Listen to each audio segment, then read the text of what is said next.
Et si je te disais qu'il existe 5 outils IA qui ont littéralement transformé ma façon de travailler au quotidien? Des outils qui me permettent de gagner du temps et d'être plus efficace. Si tu es curieux de savoir lesquels et comment je les utilise, alors reste bien jusqu'à la fin, le dernier pourrait bien révolutionner ta productivité. Si tu es nouveau sur la chaîne, bienvenue à toi. Moi c'est Bad, je t'aide à voir plus clair dans ce qui est possible de faire avec l'IA et l'automatisation à travers différents use cases que je partage. Donc n'hésite pas à aller voir les anciennes vidéos sur la chaîne. Aujourd'hui, je vais partager avec toi les 5 outils d'intelligence artificielle qui boostent ma productivité chaque jour. Je vais seulement parler de ceux que j'utilise littéralement chaque jour. Mais attention, ce ne sont pas nécessairement des outils méconnus. La plupart d'entre vous les connaissent probablement déjà. Mais ce qui fait la différence, c'est la façon dont je les ai organisés et intégrés dans mon flux de travail. C'est cette combinaison unique qui me fait gagner un temps précieux. Donc je t'invite à rester jusqu'à la fin et voir comment tu peux les utiliser toi-même pour améliorer ton flux de travail. Commençons par les bases. Qui aujourd'hui n'utilise pas ChatGPT? Je suis sûr. Si vous me suivez, c'est sûr que vous l'utilisez. Mais personnellement, j'utilise ChatGPT, j'utilise Anthropic, j'utilise Gemini, j'utilise plein de modèles. Et j'ai pas envie de payer à chaque fois. Et pour ça, j'utilise un outil qu'on appelle Abacus. Abacus, c'est un site web qui te donne accès à plusieurs LLM, d'accord? Ça veut dire qu'avec un seul abonnement, tu peux avoir accès au modèle de OpenAI, tu peux avoir accès au modèle de Anthropic, tu peux avoir accès au modèle de Google et Gemini, tu peux avoir accès au modèle de Llama, etc. Et juste avec un seul abonnement, je peux rapidement switcher entre ces modèles. Si on passe voir littéralement ce que ça donne. Donc, ici, on est au niveau de l'interface de abacus.ai.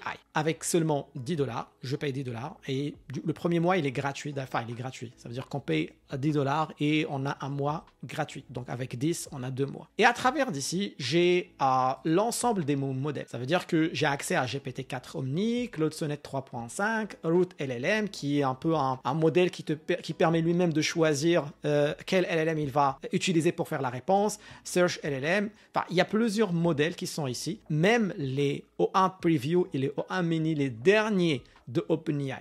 Et on a en fait tout ça directement depuis Abacus. Ça veut dire que je peux avoir une conversation avec Claude 3.5. À un moment donné, je peux switcher direct vers GPT-4 Omni, la même conversation. Je peux par exemple essayer de comparer la réponse entre un Claude 3.5 et un GPT-4 ou un Gemini 1.5 Pro. Donc tout ça est possible avec un seul abonnement.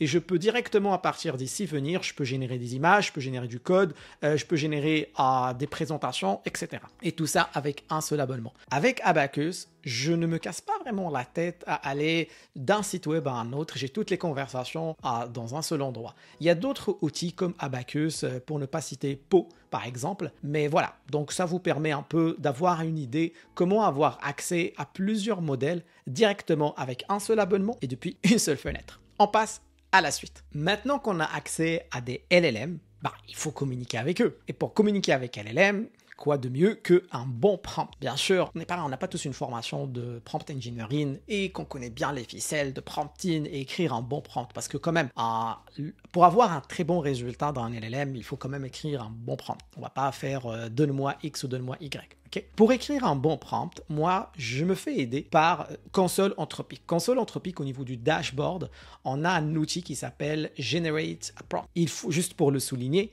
il faut avoir quand même au niveau de Anthropic juste un 5 $ par exemple. C'est largement suffisant pour vous générer des prompts pour des mois. Et du coup ici, dans Generate Prompt, je peux venir et je lui dis clairement juste ce que je veux. Okay? Par exemple, rédaction d'un article SEO sur l'automatisation. Okay? Et je vais juste faire Generate. Et directement, il va me générer, bien sûr, je peux spécifier que le prompt doit être en anglais, en français, comme je veux. Mais directement, il va me générer tout un prompt qui va prendre tous les éléments nécessaires qui sont essentiels pour un bon prompt. Et il va les mettre ici. Okay? Je peux prendre ça directement.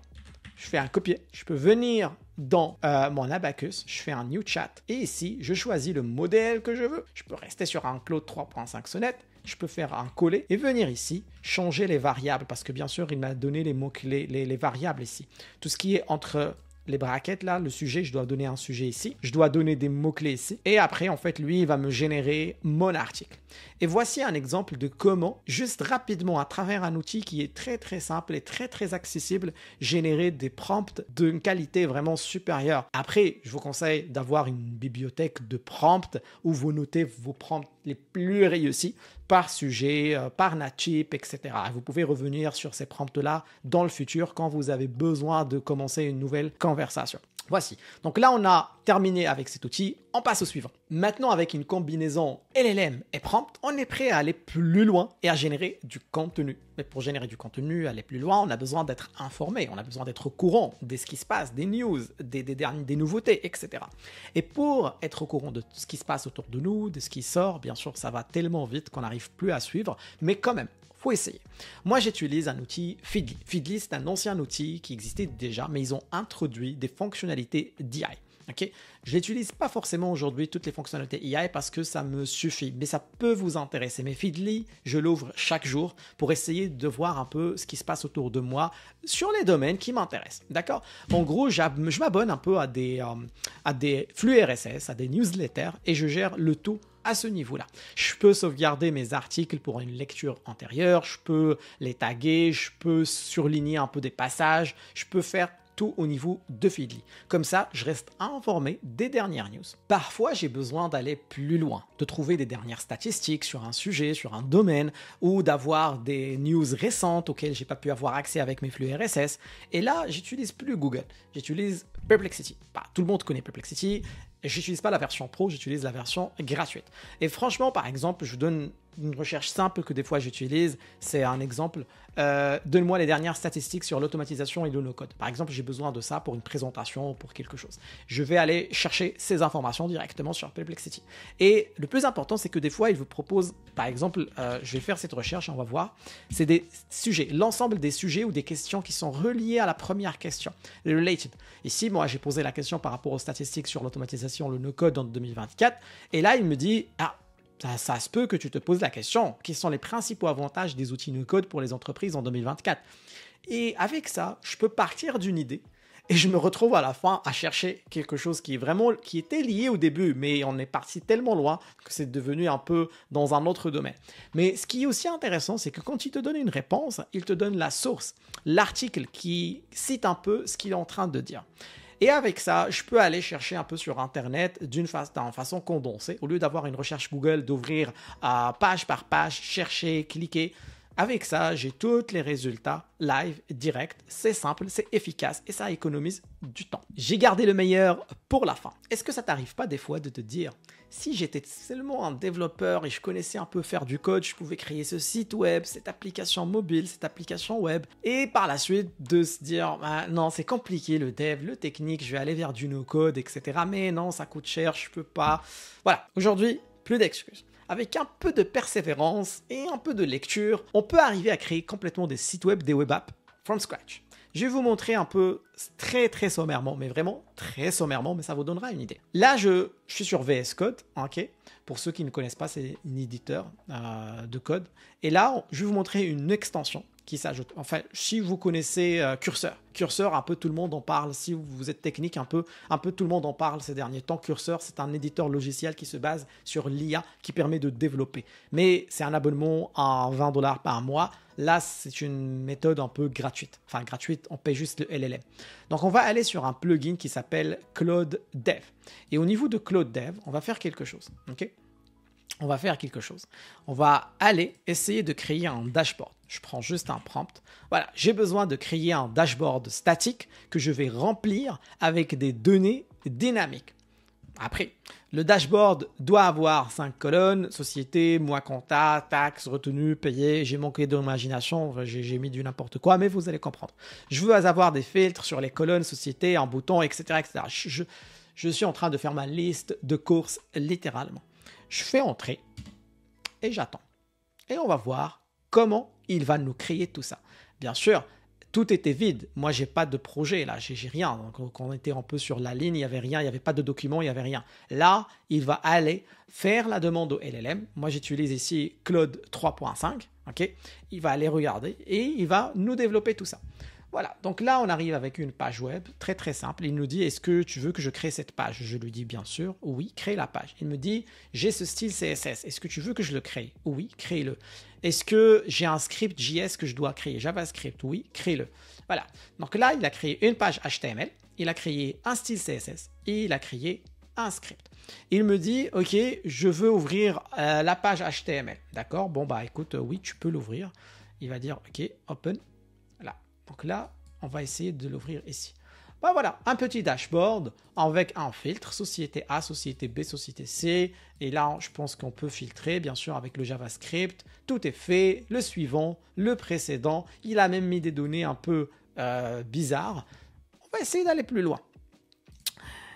Essaye de rendre le design joli, manque d'imagination, comme d'habitude, joli, ok.